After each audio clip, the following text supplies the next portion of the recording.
Es viernes 16 de octubre. Veamos qué ocurre en Estados Unidos. Faltan 18 días para las elecciones generales. Cifras preliminares le dan un mayor índice de sintonía al foro comunitario del ex vicepresidente Biden sobre el del presidente Trump.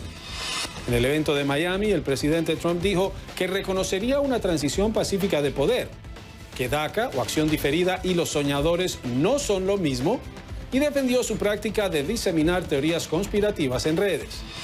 El ex vicepresidente Biden, por su parte, aseguró que solo se pronunciará sobre el futuro de la Corte Suprema antes de las elecciones, pero después del voto de confirmación de la jueza Amy Coney Barrett para el Tribunal Supremo.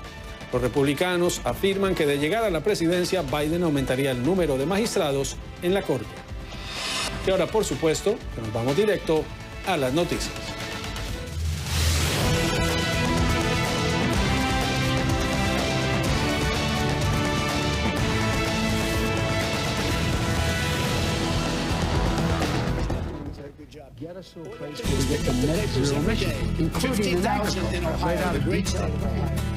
Algo así se hubiera escuchado un debate que era lo programado para este jueves en la noche, pero que no ocurrió porque el presidente Trump no aceptó que fuera de manera virtual.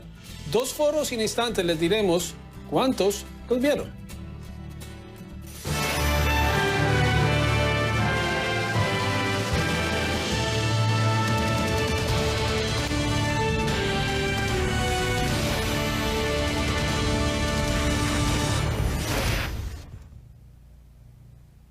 Y había gran expectativa por este enfrentamiento. El presidente Trump en la cadena NBC, el ex vicepresidente Biden en la cadena ABC.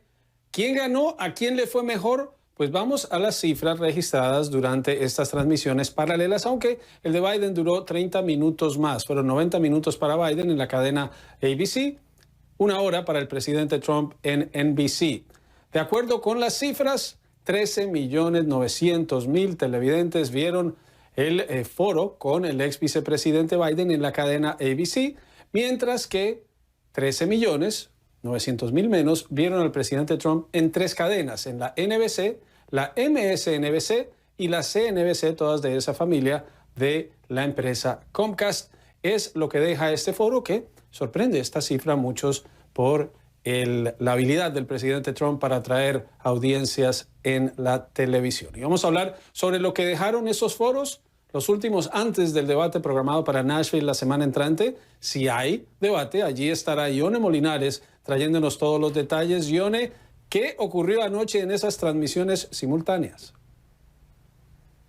Bueno, la gran pregunta es cuánta gente realmente utilizó el control remoto, Juan Carlos, para cambiar de canal, o si casi la gente básicamente decidió permanecer a escuchar al que quería escuchar y nada más. Fue un duelo de personalidades, fue un duelo también de, digamos, de versiones diferentes de las diferentes preguntas. La mayoría, una gran parte del tiempo se dedicó al COVID-19 y a esta pandemia, por supuesto. Y ahí, obviamente, muy claro cuáles son las diferencias entre los dos. El manejo de la pandemia fue algo que el presidente estuvo defendiendo. Pero, ¿qué te parece si vemos estas dos partes relacionadas con una respuesta sobre el COVID-19? Aquí está.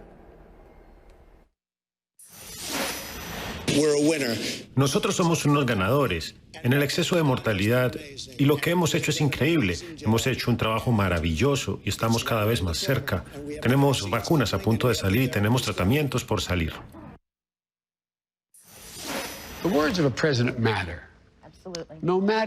Las palabras de un presidente importan, que sea bueno, malo o diferente. Es importante. Y cuando un presidente no lleva mascarilla, se rió de mí, porque llevaba una mascarilla por mucho tiempo. Luego la gente dice, no es tan importante. Pero cuando un presidente dice, creo que es muy importante, por ejemplo. En el foro donde el presidente estuvo hablándole a los participantes, realmente estuvo defendiendo su récord económico, también estuvo defendiendo su récord incluso de inmigración, habló de el programa para los jóvenes indocumentados conocido como DACA, con una respuesta bastante enredada que realmente pasó del muro a la posibilidad de un programa que nunca respondió, etcétera. Y también lo que no habló fue de si realmente él se había hecho la prueba antes del primer debate, la prueba del COVID-19 o no. fue bastante enredado también para dar esa respuesta y tampoco respondió sobre o evitó, digamos, denunciar el QAnon, esta teoría conspirativa que realmente ha sido denunciada y ha sido criticada por muchos.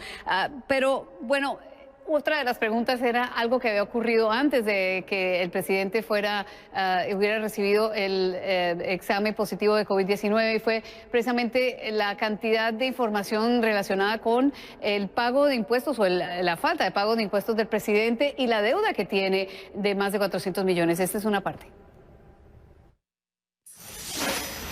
Yo tengo un muy pequeño porcentaje de deuda comparada.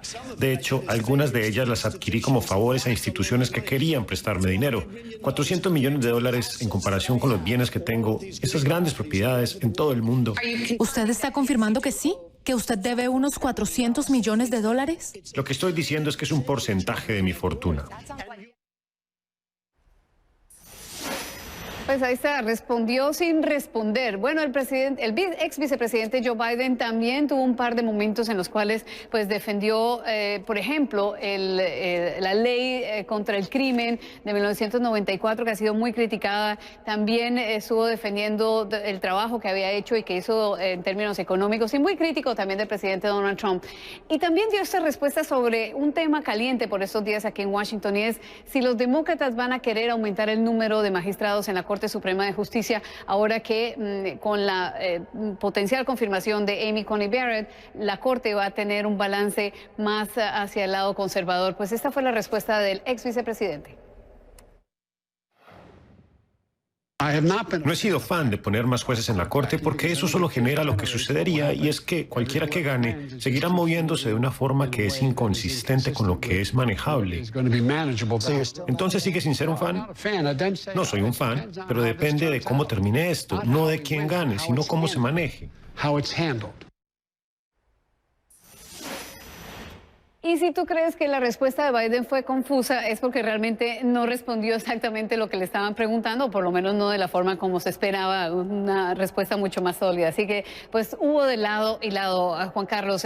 También, en términos de la respuesta del presidente, o la falta de respuesta del presidente con esta teoría de QAnon, que en parte lo hace ver como si fuera el Mesías o el Salvador del mundo y de los Estados Unidos, ya hay críticas, por ejemplo, del senador Mitt Romney, que decidió salir también con una respuesta criticando al presidente por no denunciar esta teoría conspirativa.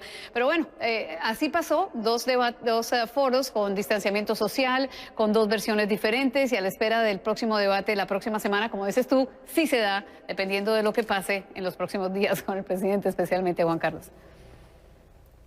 Pues por lo menos anoche el ex vicepresidente Biden dijo que exigirá una prueba del presidente para que ocurra el debate, y hasta ahora no sabemos cuándo fue la última prueba que se hizo el presidente. Sobre DACA, el presidente le respondió a la señora que le preguntó, le dijo que DACA, o acción diferida, y los soñadores no eran la misma cosa, lo son, y no le respondió, como decía, si le iba a preguntar. Y Biden sobre la Corte dejó en claro que anunciará antes de las elecciones, pero después de la confirmación, si es que se da, de Amy Coney Barrett, sobre si buscará o no ampliar el número de magistrados. Muchas gracias, Yone Molinares, reportando desde el Capitolio. Un muy buen fin de semana.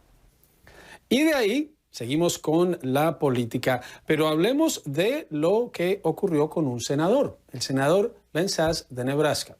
Hay muchos republicanos que están hablando en público, no se atreven a criticar al presidente, pero en reuniones en privado, y esta no era una conversación secreta, el senador Sasse le dijo a un grupo de sus votantes lo que pensaba del presidente Trump y lo que predijo le puede ocurrir al Partido Republicano en las elecciones del 3 de noviembre. Evangelicals behind closed doors. His family has treated the presidency like a business opportunity. He's flirted with white supremacists. I mean, the places where we differed on COVID, at the beginning of the COVID crisis, he refused to treat it seriously for months. He treated it like a news cycle by news cycle PR crisis rather than a multi-year public health challenge, which is what it is. En términos coloquiales, dijo el senador Sasse que los republicanos se desangrarán el 3 de noviembre. Vemos qué ocurre. De ahí vamos a la votación anticipada. Les hemos mostrado imágenes de Georgia, de Texas, de quienes han estado haciendo filas durante largas horas para participar. Carolina del Norte no es la excepción. Allí también muchos decidieron esperar, pero asegurar su voto. Son imágenes de Raleigh en Carolina del Norte, otro estado clave. ¿Cuánta gente ha votado ya? Veamos las cifras. Esto lo presenta, son los datos suministrados por Catalyst, una firma que le entrega esta información a los demócratas, a centros de estudio, a académicos. Nosotros también la utilizamos. Miren, hasta hoy hasta esta mañana, 20.955.528 votos que ya han sido depositados. Ya van en un 15% de la votación registrada en 2016. Y en medio de esta elección y de que la gente ya está votando, el presidente Trump no para. Nos vamos hasta la Florida. Allí se encuentra Ana María Mejía, que ha estado de arriba a abajo, de abajo a arriba, de arriba al centro, y ahora se encuentra en Ocala, en donde ya está el presidente. Ana María. Hola, Juan Carlos. Sí, acaba de aterrizar el avión que trae al presidente Donald Trump de Fort Myers, también aquí en la Florida. En este momento está hablando el gobernador de la Florida, Ron DeSantis. Pero es que toda la semana ha estado por estos lados el presidente rondando. El lunes estuvimos en Sanford, más o menos a una media hora de Orlando. Luego, pues en el día de ayer en el Town Hall que se llevó a cabo en la ciudad de Miami. Esta mañana estuvo en Fort Myers y ahora lo reciben aquí sus seguidores en Ocala. Un calor abrasador, muchísima gente desde muy temprano que ha estado esperando al presidente Donald Trump para darle la bienvenida. Hablamos con ellos porque realmente lo que más prima en este momento es la falta de la mascarilla. Mucha gente, poca mascarilla. Oigamos lo que nos dijeron algunas de estas personas. Es que él es para toda la gente, no es para los ricos o los pobres o los güeros o los mexicanos, son para todos y así necesitamos un presidente. No, yo creo que con todas las cosas que está pasando, esto es parte del evento. Y van a tener máscara allá adentro y todo, pero yo estoy siento seguro, todo el mundo aquí se ven de salud y están tomando todos el riesgo ellos mismos y yo incluido, ¿no? Él cuida los de religión. Soy cristiana y yo pienso que él apoya mucho eso. Y Juan Carlos, es que yo quiero mostrarles cómo es la dinámica de lo que ocurre en estos eventos con el presidente Donald Trump. Estamos en un hangar en el aeropuerto de Ocala. El avión llega justo hasta el punto y el lugar donde se encuentran todos sus seguidores y montada toda la estantería para efectivamente recibir al presidente. Será el gobernador de la Florida, Ron DeSantis, el encargado de presentarlo. Posteriormente, el presidente baja las escalinatas del avión y directamente se dirige al escenario donde le habla a sus seguidores. Lo más preocupante realmente, Juan Carlos, y es lo que más nos ha llamado la atención en estos eventos a los que hemos tenido la oportunidad de ir durante la semana, es que realmente es mucha la gente, cero distanciamiento social y muy pocas mascarillas. Para los periodistas, para los medios de comunicación, era obligatorio portar la mascarilla. No entendemos cómo para la gente que llega hasta acá no es obligatorio. Y cuando les preguntamos nos dicen que no pasa nada, que no se van a contagiar, así como el presidente duró únicamente una semana con el virus. Eso es lo que ocurre aquí y es lo que estamos viendo en este momento y lo que les estamos llevando a ustedes. Y como tú dices, pues nos toca estar de un lado al otro porque seguramente va a regresar a la Florida ya cuando falta tan poco para las elecciones del 3 de noviembre, Juan Carlos. Trump, la Florida. Ana María Mejía, un feliz fin de semana y si les llama la atención que no esté usando el 747, el avión, pues el avión presidencial es el avión en el que esté el presidente de Estados Unidos, seguramente es una pista más pequeña. Pero el presidente no para en la Florida, de la Florida se va para Georgia, allí en Macon se encuentra Gustavo Valdés. Gustavo.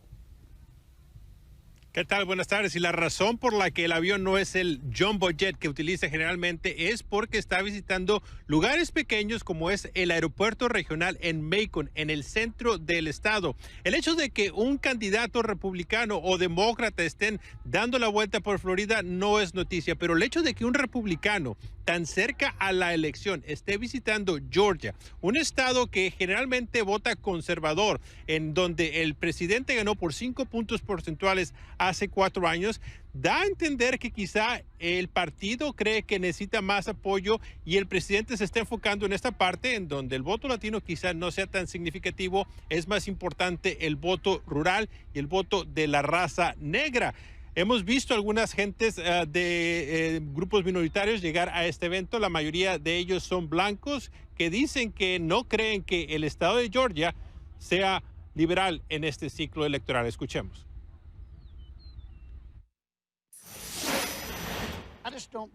Yo no creo que la parte central de Georgia se convertirá en demócrata, no totalmente. El país está dividido, lo entiendo, estamos mitad y mitad.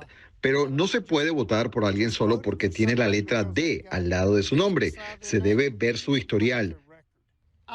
Yo no soy Donald Trump. Si lo fuera, haría cosas distintas. Pero si él hiciera las cosas distintas, no sería Donald Trump. Y yo lo acepto como es. Y bueno, los demócratas también creen que tienen una oportunidad en Georgia. De hecho, esta mediodía hicieron un desfile de automóviles por el centro de esta ciudad. Ellos creen que pueden convencer a la gente de todo el estado de que Joe Biden es una mejor opción. Porque la ola azul está llegando a este estado, ¿ok? El corazón de Georgia está cambiando porque la gente sabe que no tiene tanto dinero, no tiene su casa, no tiene vivienda asequible, no tiene trabajos, que el racismo, porque Biden está ofreciendo cosas, está ofreciendo oportunidades y un camino para la oportunidad que Trump no ha olvidado a la gente aquí. Acaban de abrir las puertas para que los seguidores del presidente puedan entrar. Pueden ver que hay un gran interés en esta parte. Muchos de ellos están llegando en autobuses del estacionamiento que está algo retirado. Mitad y mitad utilizando mascarillas. A todos se les está verificando la temperatura. Se espera que quizá, no, vamos a ver después si hay distanciamiento social en esta parte del estado, el estado de Georgia, que afortunadamente hemos tenido una nivelación en el caso de coronavirus, de contagio de coronavirus. Es un estado que, cruzamos los dedos, hasta ahora se ha nivelado, no ha visto un repunte como se ha visto en otras partes del país. Como lo decías, la votación anticipada, las filas ya se calmaron un poco. Esta mañana, Juan Carlos, yo ya pude votar. Bueno, como hay que hacerlo. Muchas gracias, Gustavo. Gustavo, y me decían, un avión sobrevolando esta zona donde están ustedes con una pancarta, una valla, criticando las cifras de COVID del gobierno, las protestas políticas en Estados Unidos. Gustavo Valdés, feliz fin de semana allá en Georgia. Y de Georgia nos vamos a Michigan. En estos momentos se encuentra dando su discurso el ex vicepresidente Biden. Se encuentra en Southfield y ha criticado durante esta intervención la respuesta del gobierno a la pandemia de coronavirus. Estados clave, escuchaban ustedes lo que decía Gustavo. Florida, indispensable, puede ir para cualquier lado, lo ganó el presidente Obama en 2 oportunidades, lo ganó el presidente Trump en 2016. Michigan, estado de batalla que quieren ganar nuevamente los demócratas. Allí está el ex vicepresidente Biden en la campaña política. Seguiremos paso a paso lo que esté ocurriendo en esta edición de Directo USA de CNN. Los invitamos a nuestras plataformas digitales. Estamos en facebook.com/CNNedusa, también en Twitter, en @CNNedusa y en nuestro portal en cnnenespañol.com/directo USA. A mí me pueden escribir a @JCLópezCNN. Quiero invitarlos este domingo en Choque de Opiniones. Vamos a estar hablando sobre lo que ocurrirá cuando ya faltan apenas 18 días para las elecciones presidenciales. Aquí, un adelanto. O sea que hay temas donde yo pienso que él pudo haber sacado más entusiasmo, tener ese voto progresista de la gente de Bernie, pero lamentablemente no ha podido capitalizar. Vamos a ver, quedan, ¿verdad?, estos 16 días, vamos a ver qué se puede hacer. No estoy de acuerdo.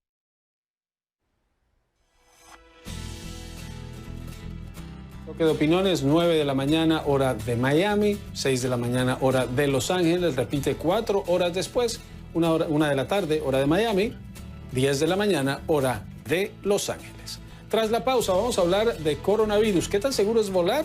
Y además de eso, lo que dijo un estudio sobre el Remdesivir. Ya volvemos.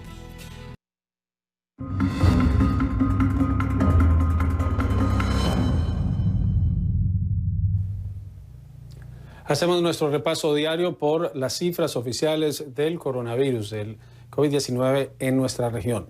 Comenzamos por Estados Unidos, que hoy sobrepasó los 8 millones de contagios, 8.027.412 casos confirmados, 218.266 muertes, también las cifras oficiales, pero en el caso de los contagios, les hemos dicho, pueden ser de 6 a 24 veces mayores las cifras reales. Vamos a la región con también los números más recientes que publica la Universidad Johns Hopkins, para que vean que esto no ha desaparecido y que hay que seguir teniendo cuidado. Brasil, en tercer lugar en el mundo, 5.169.386 casos. Luego sigue Argentina, 949.063, Colombia, 936.982 y Perú, 859.740. ¿Qué tan seguro es volar en esta época de pandemia? Usando la mascarilla, teniendo los diferentes protocolos. Pues veamos qué dice un estudio. Lo vamos a conversar con el doctor Elmer Huerta, experto en salud pública, profesor de la Facultad de Medicina de la Universidad George Washington y colaborador médico de CNN. Doctor, buenas tardes, feliz viernes. Un estudio muy detallado, pero los estudios dependen cómo se presenten. Una interpretación es que volar es muy seguro, pero tiene algunas condiciones. Juan Carlos, qué gusto de saludarte. Buenas tardes. Pues efectivamente, cómo se presentan las cosas, como tú dices, eso es importante, número uno. Pero, digamos, el volar como experiencia de estar dentro del avión es una cosa, y el volar como experiencia de ir al aeropuerto, estar con la gente, etcétera, llegar a tu destino, eso es otra cosa. Entonces, desde el punto de vista de contagio en el avión, los estudios indican que la posibilidad de contagiarse dentro del avión, que un pasajero que esté a unas 6 o 8 filas delante tuyo, que esté infectado, te vaya a contagiar, son mínimas. En realidad, los aviones, sobre todo los aviones más modernos de nueva generación, tienen unos sistemas que cada 2 asientos están cambiando el aire cada 3 minutos de manera circular. En la parte baja están absorbiendo el aire, en la parte alta están botando aire, como se dice, de tal modo que hay una circulación cada 3 minutos. Pero las superficies, la gente que está alrededor tuyo, si a ti te toca alguien al costado, 2 filas adelante, atrás, o a la izquierda o a la derecha, eso sí puede influir, sobre todo si la gente no tiene cuidado de usar la protección facial. Hicieron numerosos vuelos y la prueba era si la gente no se quita la máscara, si no come, si no habla, pero son variables porque vi un caso en Corea del Sur que creen que una señora se contagió entrando al baño en un vuelo, mientras en todo el resto del vuelo usó su mascarilla. Otra pregunta, doctor. Veo que salió un estudio sobre la efectividad del Remdesivir que ha sido presentado como una de las alternativas para acortar la hospitalización. Sí, este es un estudio sumamente importante que se llama meta-análisis, Juan Carlos. Meta-análisis significa un estudio de estudios. Es decir, los autores de este estudio lo que han hecho es buscar todas las publicaciones que se han hecho sobre el Remdesivir en COVID-19, han juntado todos los datos, los han puesto en la computadora, por eso se llama estudio de estudios, y luego la computadora, como si fuera un solo gran estudio de investigación, lanza las conclusiones. Y allí se ha visto, Juan Carlos, la mente no es capaz de disminuir la mortalidad. Expliquemos brevemente esto. Cuando uno da un medicamento a un paciente grave, lo que quiere uno, Juan Carlos, es que este medicamento le salve la vida a la persona. Es decir, yo le doy esta medicina a este paciente y le voy a salvar la vida, voy a impedir que se muera. Eso se llama disminución de la mortalidad. El remdesivir lamentablemente no ha podido disminuir la mortalidad de los pacientes con COVID-19 severo. Lo que hace, sin embargo, es que se reafirma que puede disminuir en 3 o 4 días el número de hospitalizaciones, de días de hospitalización. En vez de estar 15 días en el hospital, los pacientes que reciben remdesivir pueden salir en el día 10, 11, lo cual es un avance, pero obviamente lo que uno hubiera querido es que a uno le salve la vida el medicamento. Doctor, otro tema. Se habla mucho de la inmunidad de rebaño. Y aunque no es la política oficial de la Casa Blanca, sí se confirmó esta semana que perdí, Juan Carlos, lo siento que ahora mucho, está consultando. Como que no te puedo escuchar. ¿No me escucha? Le repito, doctor. Yo sí lo escucho bien.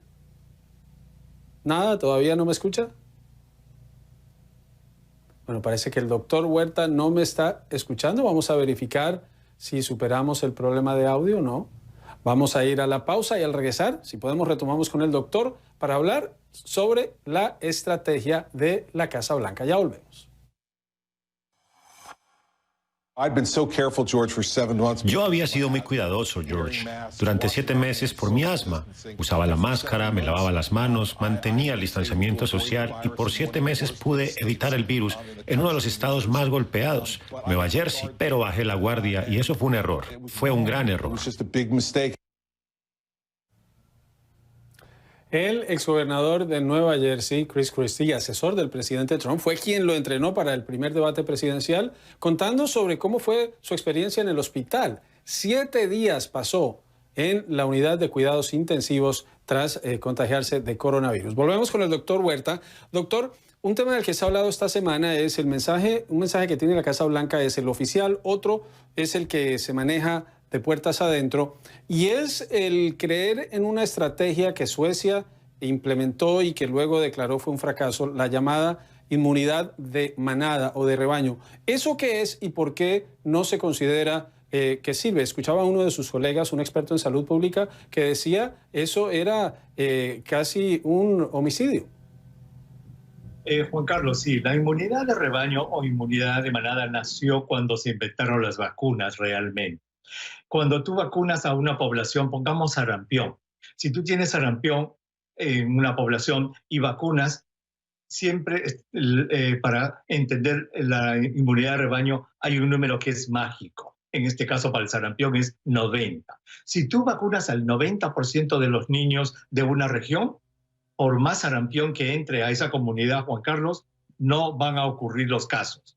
No van a ocurrir los casos porque 90% de la manada, del rebaño, y ahí viene el nombre, ya está protegida. Muy bien, pero si tú bajas la cobertura de vacunación del sarampión, por decirte a 85, 83, 80, cuando entre el sarampión, ahí vas a contagiar a niños porque por haber bajado la cobertura de vacunación ya se perdió la protección de la manada. Muy bien, para COVID-19 se ha estimado que ese porcentaje de protección que todo el mundo debería tener es de 60-70%. Entonces Suecia escogió el camino de abrir su sociedad para que el virus entre, tratando de teóricamente lograr esa protección de manada. Fue muy costoso para los suecos. Ellos tienen 8 a 10 veces más número de muertos por millón de habitantes que sus vecinos de Dinamarca, Noruega, Juan Carlos, y ha sido terrible para ellos. Y lo peor es que en este momento no se sabe cuánto tiempo te protege la enfermedad. Parece que es corta. Entonces, si te protege muy corto tiempo la enfermedad, nunca vas a lograr efecto de manada, y el hacer que tu sociedad se infecte, muriendo tanta gente, pues no es lo más correcto desde el punto de vista de salud pública. Y el cálculo era que si Estados Unidos no hacía nada cuando se supo de la pandemia, morirían unos 2 millones de personas. Y el cálculo es que si se sigue esta estrategia de la inmunidad de rebaño de manada, morirán más de 2 millones de personas. Veremos. Muchas gracias, doctor Elmer Huerta. Un feliz fin de semana. Vamos a cambiar de tema y oigan esto. El senador demócrata por Nueva Jersey, el demócrata de mayor rango en la Comisión de Relaciones Exteriores, le está exigiendo explicaciones al gobierno del presidente Donald Trump. ¿Por qué? Porque dice haber recibido documentos que demostrarían que siguieron las deportaciones desde Estados Unidos hacia Venezuela, aún cuando habían sido suspendidos los vuelos comerciales a ese país. En la carta revelada esta tarde, el senador Menéndez dice que esos documentos entregados a su oficina le confirman que Venezuela siguió deportando, pero Estados Unidos siguió deportando a venezolanos a través de terceros países, por lo menos hasta marzo de 2020, mientras que no se dio ninguna garantía para garantizar que esas personas devueltas a Venezuela no verían respetados sus derechos humanos. La carta enviada por el secretario de Estado, por el senador Menéndez al secretario de Estado y la secretaria de Transporte, también destaca, una carta del 28 de octubre,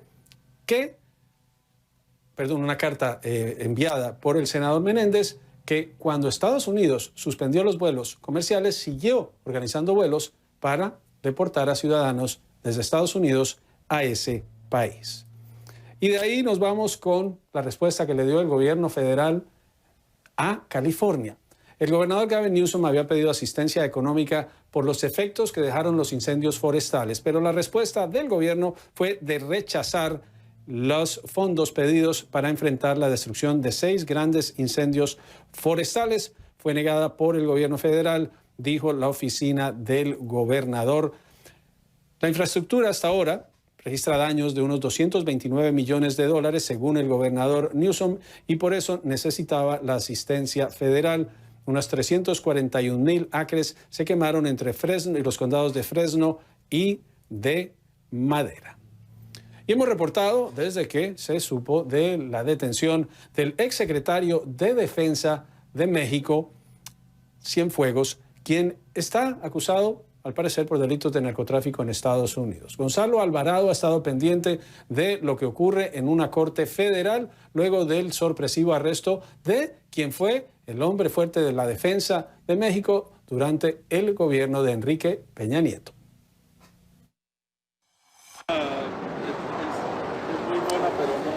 Es este viernes a eso de la 1 de la tarde, hora local, 4 de la tarde, hora de Atlanta, cuando se espera que se lleve a cabo la audiencia aquí en la Corte Federal de Los Ángeles en contra del exsecretario de Defensa de México, Salvador Cienfuegos Cepeda. Una audiencia que podría durar alrededor de 30 minutos en donde se le presentarán oficialmente los 4 cargos criminales que enfrenta en su contra. Y es que según el Departamento de Justicia y documentos jurídicos, 3 de ellos serían por narcotráfico y 1 por lavado de dinero. La detención de Cienfuegos Cepeda se dio aquí en el Aeropuerto Internacional de Los Ángeles este jueves, una noticia que el mismo secretario de Relaciones Exteriores de México, Marcelo Ebrard, dio a conocer a través de su cuenta de Twitter, luego de que anunciara que el mismo embajador de Estados Unidos en México, Christopher Landau, le diera a conocer la noticia sobre esta detención. Al mismo tiempo, el portavoz de la oficina del Departamento de Justicia de Estados Unidos aquí en Los Ángeles nos dijo que Cienfuegos no contará con la representación legal de su abogado personal, sino que se le asignarán un abogado de oficio federal. Los cargos que enfrenta fueron, según un jurado criminal, quien habría encontrado culpable a Cienfuegos el 14 de agosto del año pasado. Posteriormente, el magistrado Vera Scanlon fue quien autorizó la orden de detención en su contra. Por eso es que la acusación lleva la fecha del 14 de agosto del año pasado. Así que estaremos atentos a esta audiencia, les traeremos toda la información. Gonzalo Alvarado, CNN, Los Ángeles. Y esta noche queremos invitarlos a un camino. Camilo tiene la oportunidad de conversar con el maestro Armando Manzanero, quien habla sobre su carrera, sobre su experiencia, sobre el recibir el premio Billboard de música latina a la trayectoria artística, algo que ocurrirá el 21 de octubre en la Florida. No se pierdan, Camilo, a partir de las 9 de la noche, hora de Miami, 6 de la tarde, hora de Los Ángeles, con el maestro Armando Manzanero. Al regresar, el impacto del coronavirus y las tragedias familiares que deja. No se vayan. Y tenemos noticia de último momento. El presidente Trump cambió de parecer y luego de negar el pedido de fondos de California para los incendios, lo otorgó y entonces el gobernador dice recibirán ese dinero. Pero hablemos ahora del coronavirus. Muchos piensan que esto no existe, que solo le pasa a los demás. Pues díganselo a la familia de Denny Taveras, concejal aquí en el estado de Maryland, quien no solo vio esta enfermedad contagiar a su familia, sino que perdió a 6 de ellos. Sigue trabajando, ayudando a la comunidad en medio del duelo y de la tragedia que representa. Por eso recuerden, no es difícil usar la mascarilla, lavarse las manos, mantener el distanciamiento social y tener suerte de que ese virus tan letal no le llegue a uno. Veamos el informe de Isa Morales. En menos de un año, la concejal Denny Taveras del condado de Prince George en Maryland perdió a 6 seres queridos, tíos, hermano, entre otros parientes, debido a la pandemia del COVID-19. Otros 16 familiares se infectaron, pero ya están recuperados. Yo no he podido, en verdad en sí, parar a reflexionar la importancia o la pérdida de todas estas personas. Creo que será una temporada fuerte durante las Navidades, durante los días de fiesta donde la familia se reúne, y ahora vemos donde hay tanta gente que no van a estar ahí, especialmente los viejos de uno, ¿no? La familia de Taveras es de origen dominicano. Emigraron hace varias décadas a Nueva York, ciudad donde fallecieron 4 de sus familiares en los momentos en que el virus sacudió esa área del país. También murió un pariente en Florida y un tío en Ecuador. Los 6 pertenecían a la tercera edad. Según ella, ellos siguieron las reglas para prevenir el contagio, pero aún así contrajeron el virus. Desde hace más de 8 meses, la concejal solo sale lo indispensable. Trabaja desde su hogar, no va al supermercado, todo lo compra por internet. Pocas personas la visitan, tiene temor a infectarse como algunos miembros de su familia. Un poquito es el miedo, ¿no? El miedo de qué es lo que uno va a encontrar, de que mucha gente no se está cuidando y las consecuencias de eso, y encontrarse con gente que quizás uno no sabe dónde ellos han estado. El condado de Prince George es el que más casos de COVID-19 tiene en el estado de Maryland, con más de cerca de 31,000 y al menos 840 muertos, según cifras de la Universidad Johns Hopkins. A Taveras le preocupa la comunidad a la que representa, ya que según ella no siguen completamente los protocolos para evitar infectarse.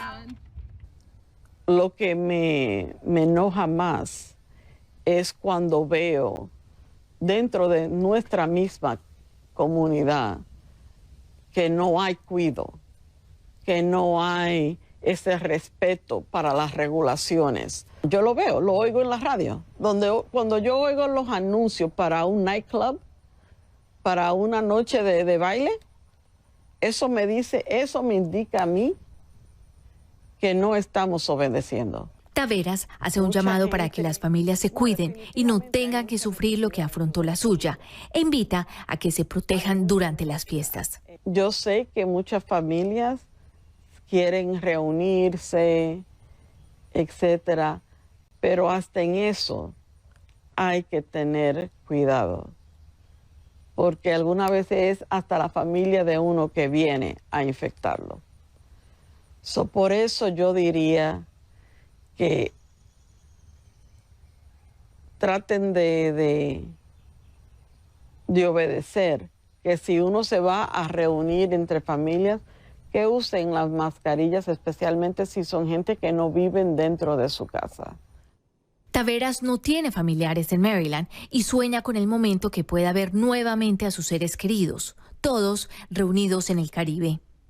Isabel Morales, CNN, Washington.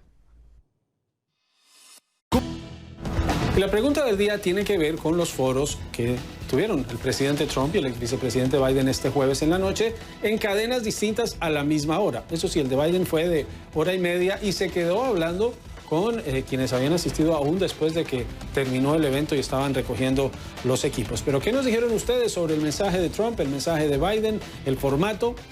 Vamos con sus comentarios. Lu Gómez dice, no entiendo cómo es posible que ahora, que va por su segundo periodo, apenas se enteran de los impuestos de Trump, porque no los había divulgado Lu. Denis Meneses, Biden nunca ha sido presidenciable.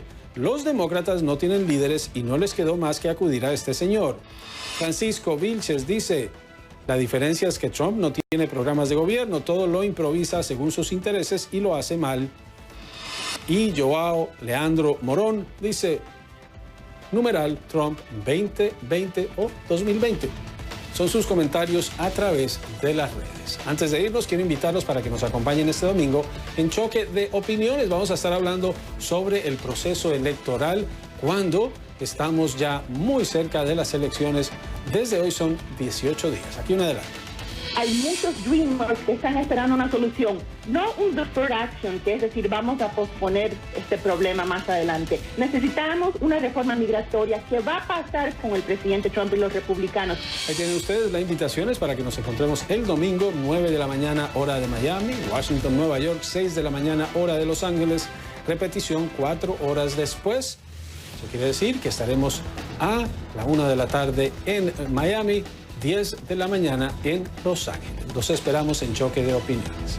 Llegamos hacia el final de esta entrega de Directo USA. Soy Juan Carlos López y en nombre del equipo técnico y de producción de Directo USA, de CNN Washington, de nuestros colegas en Atlanta y de todos aquellos que aún trabajan y trabajamos desde nuestros hogares para ingresar a los suyos, gracias por permitirnos hacerlo.